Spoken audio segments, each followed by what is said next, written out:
Nah, halo pemirsa, Hey. apa kabar? Jumpa lagi bersama kami dalam program Dunia Kita, program mingguan dari VOA Indonesia. Saya Virginia Gunawan. Dan Aryatno Budianto. Nah pemirsa, kali ini Virginia dan saya berada di sebuah taman namanya Waterfront Park di Kota Tua Alexandria, negara bagian Virginia. Iya. Kota Tua Alexandria ini merupakan kota pelabuhan ya dulunya ya, tapi sekarang lebih kepada wisata dan tempat orang untuk mencari makanan gitu ya.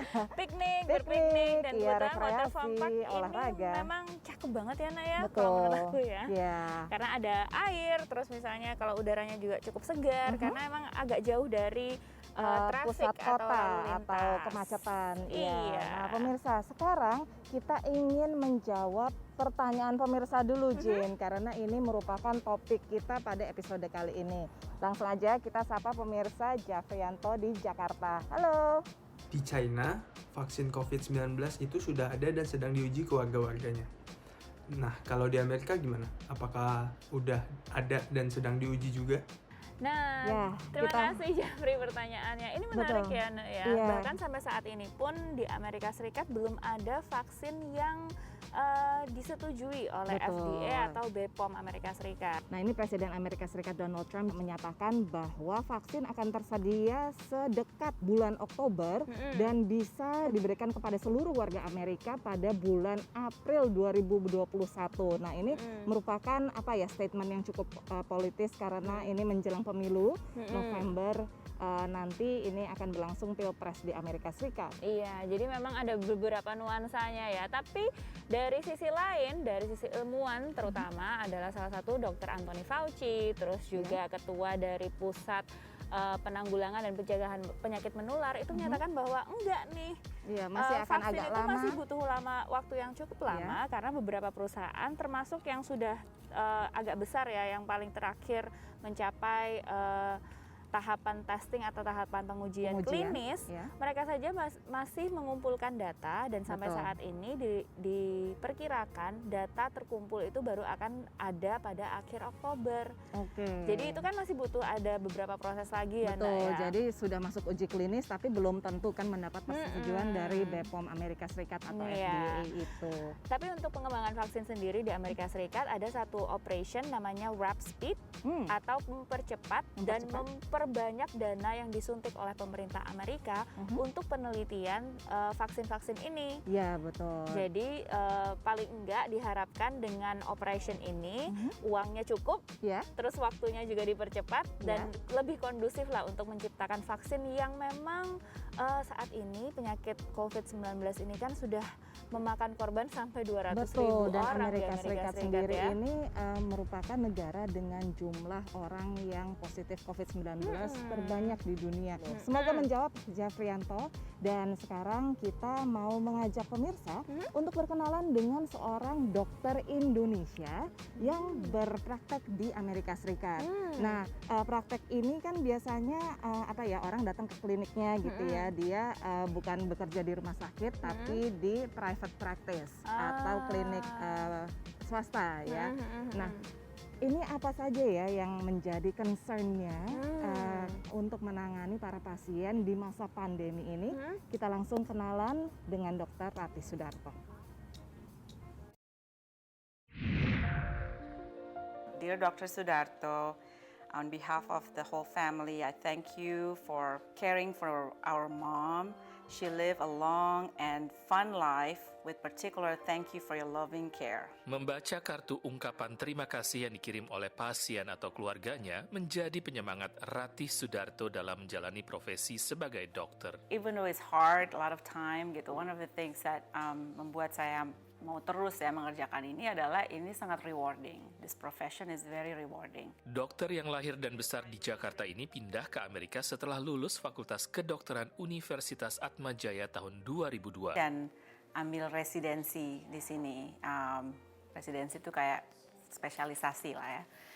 Saya ambil spesialisasinya family medicine. Seperti dokter umum, tapi saya dapat 3 tahun lebih additional training. Ratih menjalani proses residensi di Clarksburg, West Virginia, setelah sebelumnya lulus 4 ujian persamaan yang memakan waktu sekitar 1,5 tahun.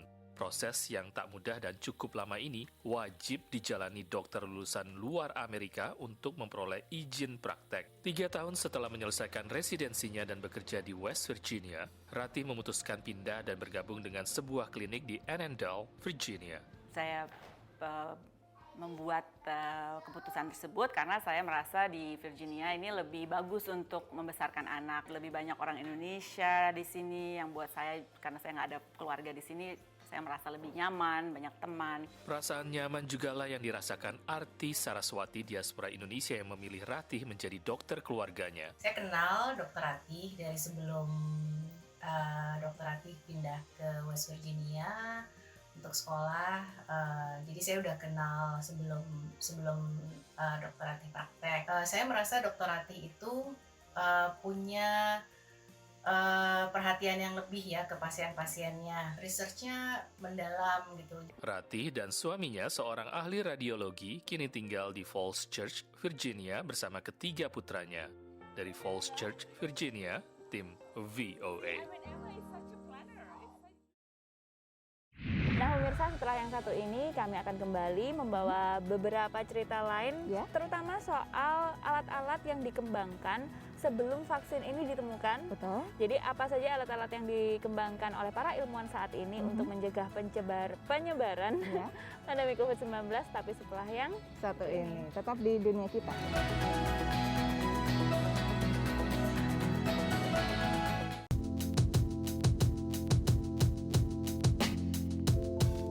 Pemirsa, masih dalam dunia kita dan Virginia dan saya masih berada di kota tua Alexandria, Virginia. Dan kami masih membawakan berbagai macam liputan tentang bagaimana dampak dari pandemi ini kepada kehidupan kita sehari-hari, terutama di bidang kesehatan. Ya, tadi Iya. kan kita udah kenalan dengan Dokter Ratih, ya. Nah, Sekarang saya penasaran nih, kan sekarang udah banyak tuh yang viral ya video soal masker kita yang sekali pakai dibuang dan ternyata itu tidak terbuang secara tepat ya. betul berdampak buruk pada lingkungan. Benar, karena sekarang kita ngelihat ada beberapa foto yang viral itu kayak misalnya seagull atau burung camar kecantol tuh Iya, dengan apa, masker, iya. gitu kan. Apalagi ntar hewan laut juga pasti nanti ada lah yang tersangkut dengan Iya. masker dan lain sebagainya. Itu sarung tangan ya, Iya. plastik ya. Nah, hal-hal yang seperti itu mungkin kita tidak pernah memikirkannya, terutama kalau kita menyangkut kesehatan kita pribadi ya. Betul, ya. Nah, ini ada sekelompok ilmuwan yang menemukan cara untuk menyanitasi PPE atau APD alat pelindung diri ya. yang ada supaya bisa dipakai kembali. Betul? Ozon merupakan salah satu bahan yang banyak dipilih peneliti dalam eksperimen menciptakan alat pelindung diri yang lebih baik dan terjangkau. It reacts with a lot of different molecules in biology and is a very good way to kill microorganisms like bacteria and other pathogens like viruses. Ozon digunakan untuk mensterilkan air minum dan makanan. Kini tim riset di Georgia Institute of Technology menguji penerapan ozon untuk membersihkan APD. Saat ditaruh di ruangan berozon dengan tingkat kelembaban tinggi, gas ini bukan hanya sangat efektif membunuh kuman, tapi juga tidak merusak bahan APD, kecuali sebuah bagian kecil pada masker wajah. Certain kinds of rubber, as in the elastic bands on headbands for masks, which is what we tested among other things, that kind of elastic material can be damaged by ozone. Tim peneliti Texas A&M University juga bereksperimen dengan sinar elektron atau E-beam untuk membunuh patogen. Efeknya, whether it's a virus or a bacteria or a fungus, isn't able to reproduce anymore. E-beam sering digunakan untuk mensterilkan peralatan medis. Jika diterapkan ke masker N95, A low-level dose, the efficiency dropped from, say, 95% of particles at 300 nanometers down to about 65 to 70% of particles. walau lubang-lubang begitu kecil untuk menyaring partikel tertentu, ada juga komponen elektrostatis pada masker N95. The mask actually has an electric charge on it. When very, very small particles come in, they're attracted to the fibers of the mask and they stick to it. With our radiation technique, we disrupted the charges that were on the mask, and this electrostatic portion of it wasn't doing its job. Para peneliti Texas A&M juga menciptakan pelindung wajah untuk tenaga medis rumah sakit dengan jet air kecepatan tinggi dan printer 3 dimensi.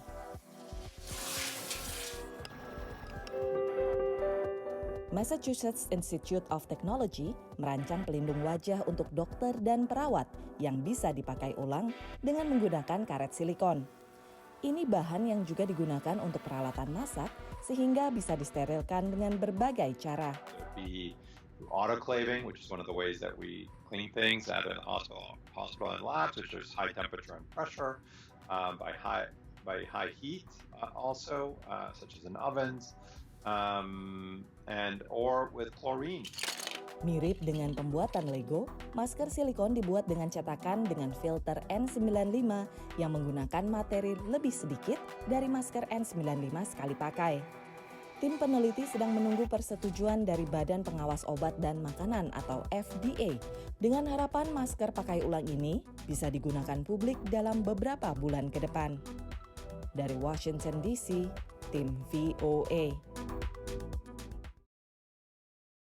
Itu tadi memang menarik ya Nak ya, tapi saya penasaran, kira-kira ada alat lain nggak sih yang ditemukan atau yang dialihfungsikan dari yang awalnya bukan untuk mendeteksi atau COVID, berkaitan dengan gitu COVID, ya. terus berubah menjadi alat yang Karena digunakan sekarang untuk COVID. itulah kebutuhannya ya di seluruh dunia ada, Virginia. Jadi yang namanya breathalyzer atau alat untuk menganalisa, biasanya kan alkohol ya, kalau Kandungan misalnya ada alkohol. pengemudi gitu ya ditilang polisi. Nah ini rupanya ada sebuah perusahaan yang menciptakan sebuah breathalyzer atau penganalisa napas dengan maksud untuk ini sebetulnya menganalisa marijuana. Nah tapi ternyata menurut mereka ini bisa diterapkan juga untuk menganalisa adanya COVID-19 dalam napas kita.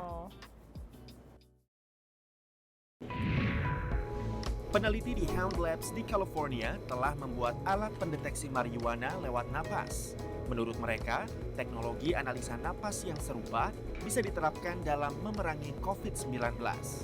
We've spent the last 6 years and about $50 million in R&D to develop some pretty unique breath technology that allows us to capture and analyze breath in such a way that we can detect just incredibly small concentrations of molecules. Sejauh ini, Hound Labs baru menguji sekitar 50-an orang.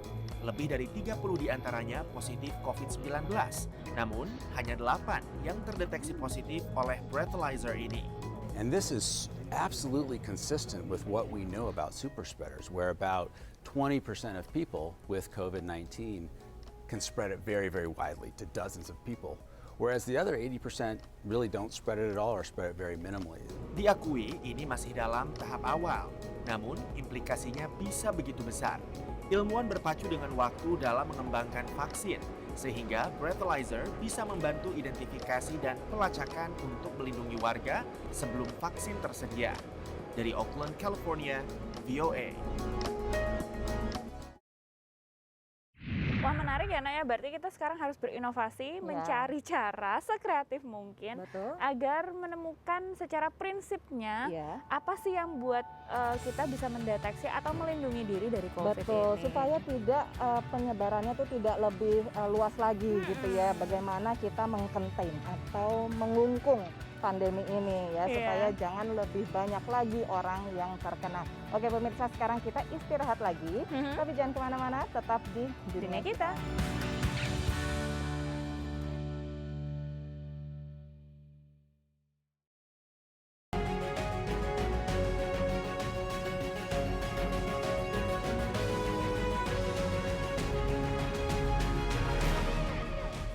Pemirsa, masih dalam dunia kita, saya dan Virginia masih berada di kota tua Alexandria dan kita sekarang beralih topik nih, Jen. Jadi penanganan COVID-19 itu kan merupakan salah satu isu yang menjadi pertimbangan ya para calon pemilih yang akan melakukan pemilu ya di November nanti. Ada beberapa daerah di Amerika Serikat yang lebih pedalaman, yang concernnya itu lebih ke ekonomi. Seperti contohnya di Pennsylvania, yang satu di negara bagian yang punya daerah pedalaman yang cukup besar dan juga kota urban yang sangat besar, Philadelphia salah satunya. Itu kontras sekali ya ya. antara yang lingkungan yang rural atau yang pedesaan dengan lingkungan perkotaan atau urbannya. Kerap disebut sebagai battleground states atau negara bagian kompetitif pada pemilu AS, perhatian kedua kandidat presiden AS tertuju pada Pennsylvania. Donald Trump dan Joe Biden sama-sama getol turun berkampanye di berbagai daerah Pennsylvania jelang pemilu. Sejak pemilu 1952, Pennsylvania lebih condong mendukung Partai Demokrat. Bahkan saat pemilih Amerika Serikat lebih mendukung Partai Republik. Historically, Pennsylvania, the Democrats will do really well in the more populated areas in Philadelphia in the east and Pittsburgh in the west. And then within the state or the Commonwealth, the Democrats still do well in the more urban areas, right, with the history of labor activism, union activism, but that support has been eroding. Perubahan dukungan ini juga membangkitkan semangat sejumlah pemilih yang mendukung Donald Trump, seperti Angelo Martin yang mengaku sudah 20 tahun tidak ikut pemilu. Trump made me want to vote again. I know I just got away from years, and I'm sorry that I did, but I got faith in this. Sejak pemilu 2008, perubahan peta politik mulai terlihat. Sekalipun memberikan suaranya kepada Barack Obama dalam Pilpres 2008-2012 dan Capres Demokrat dalam 4 Pilpres sebelumnya, Pennsylvania perlahan berbalik arah dan mendukung Partai Republik. Bagi pemilih Trump yang pindah haluan, mereka punya alasan tersendiri. He cares about working people, and the policies that he tries to support and tries to enact help working class people. And I think that a lot of working class people feel that they are left behind by the career politicians like Joe Biden. Dan bagi pendukung Biden, mereka optimis Pennsylvania akan memenangkan kandidat mereka pada pemilu kali ini. Joe Biden, he's part of us, and he's part of Pennsylvania. And when he even wasn't here, he was a neighbor in Pennsylvania. In Delaware, so he doesn't have to really prove himself a lot, and I think his task is just to be him and talk about the values of the people of Pennsylvania. Sejumlah jejak pendapat menunjukkan Biden untuk saat ini unggul sekitar 3 poin di Pennsylvania. Pada pemilu 2016 lalu, Trump memperoleh 20 suara elektoral dari Pennsylvania hanya dengan menang 0,72% suara dibandingkan Hillary Clinton. Dari Scranton, Pennsylvania, Virginia Gunawan, Laurentius Wahyudi, VOA. Ada sebuah kabar gembira dari mahasiswa Indonesia dan juga alumni dari Indonesia yang pernah bersekolah di SIPA. Di Columbia University. Ya. Columbia University ini salah satu universitas yang paling besar dan paling terkenal ya di Amerika Serikat bahkan, dan mereka memberikan hadiah kepada sekelompok diaspora Indonesia untuk melakukan atau menjalankan startup mereka melalui program Vocatinas. Iya, betul. Langsung aja pemirsa kita kenalan dengan mereka. Untuk pertama kalinya, mahasiswa dan alumni Indonesia yang kuliah di kampus Columbia University, New York, berhasil memenangkan kompetisi Columbia SIPA Dean's Challenge 2020. Setelah melalui seleksi ketat selama 8 bulan, proyek Vocatinas berhasil mengalahkan lebih dari 30 kelompok lain dan memenangkan pendanaan sebesar $20.000 atau sekitar 300 juta rupiah. Kompetisi yang diadakan oleh School of International and Public Affairs Universitas Columbia ini bertujuan untuk memberikan bantuan kepada mahasiswa untuk pengembangan perusahaan startup yang inovatif menggunakan teknologi digital dan meningkatkan kualitas hidup masyarakat perkotaan. SIPA Dean's Public Policy Challenge is an annual competition. It's at Columbia School of International and Public Affairs. It was launched in 2014 by SIPA Dean Merrick Danow, and the program seeks to inspire students to create innovative solutions for global policy issues using digital technology and data. Vocatinas terdiri dari 4 mahasiswa dan alumni program Magister Strata 2 di Columbia University. Mereka adalah Edi Saputra, mahasiswa jurusan Entrepreneur dan Inovasi, dan para alumni Daniel Oscar Baskoro, lulusan Manajemen Sains dan Teknologi, serta alumni dari program Pembangunan Ekonomi dan Politik Randy Dwino Valianto dan Lindy Anggraini. Tim Indonesia untuk pertama kalinya bisa memenangkan kompetisi Columbia SIPA Social Venture Challenge 2020. di mana tim kami yang terdiri 4 orang membentuk suatu ide di mana kita ingin menyelesaikan permasalahan pengangguran di kalangan SMK. Di mana saya sendiri dulunya merupakan lulusan SMK di bidang teknik informatika. Saya menggunakan Vokatinis untuk membantu pekerjaan saya, yang dimana dengan Vokatinis saya bisa mendapatkan pekerjaan apa yang kita lakukan, apa yang kita mau, seperti kayak yang tadi saya sebutkan front-end developer, full-stack developer.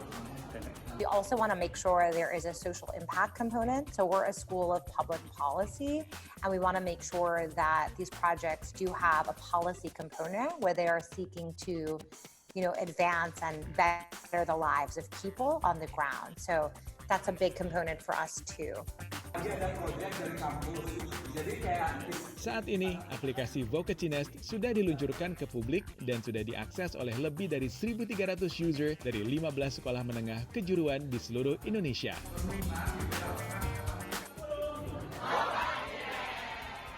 Naratama dan Oliver Pras, VOA, New York. Jika Anda masih ingin melihat liputan-liputan kami yang lainnya, bisa langsung mampir ke website kami di www.voaindonesia.com atau juga bisa mampir ke YouTube channel di VOA Indonesia. Dan juga kalau misalnya Anda punya pertanyaan tentang Amerika atau seputar pandemi di Amerika Serikat atau juga pemilu di Amerika Serikat, langsung aja kirimkan videonya melalui akun Instagram kami juga boleh ya, di direct message ke saya @anabudianto atau di Virginia ya. Dan juga jangan lupa untuk menjadi sahabat kami di media sosial di akun Instagram @voaindonesia, di Twitter @voadunia kita dan lain sebagainya, termasuk juga di Facebook. Kalau gitu kita pamit dulu. Ya. Saya Aryatna Budianto. Saya Virginia Gunawan dari kota Alexandria. Sampai ketemu minggu depan. Dadah.